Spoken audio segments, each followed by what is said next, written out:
উন্নয়নের নামে দুর্নীতি করেছে একদিকে, অন্যদিকে তারা এই দেশের পরিবেশগত ভারসাম্য ধ্বংস করে দিয়েছিল।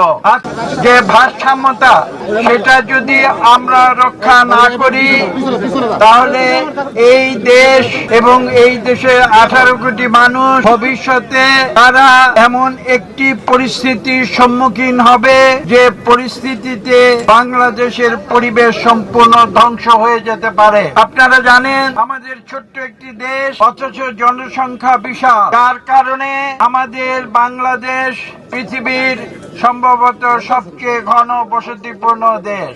এই দেশে যেহেতু মানুষের সংখ্যা বেশি, আয়তন কম, প্রাকৃতিক পরিবেশ বিভিন্ন কারণে ধ্বংস হয়ে যাচ্ছে।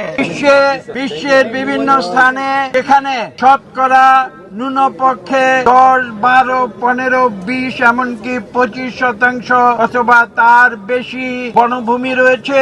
সেই তুলনায় বাংলাদেশের বর্তমান বনভূমি মাত্র বাছাই করা আলু আর স্পাইসি সিজনিং এ প্রাণ পোটাটা চিপস নাকি বিস্কিট খেয়ে বোঝে নাও 5% কাছাকাছি নেমে এসেছে। এই পরিস্থিতি বিবেচনায় আজকে থেকে প্রায় 30 বছর আগে দেশ নেত্রী বেগম খালেদা জিয়া বাংলাদেশে গাছ লাগাও দেশ বাঁচাও কর্মসূচির উদ্বোধন করেছিলেন। আজকে আমরা দেখেছি পরবর্তী সময়ে যারা এই দেশ শাসন করেছে তারা উন্নয়নের নামে দুর্নীতি করেছে একদিকে, অন্যদিকে তারা এই দেশের পরিবেশগত ভারসাম্য ধ্বংস করে দিয়েছিল। আজকে সেই স্বৈরাচারী সরকার বিদায় হয়েছে।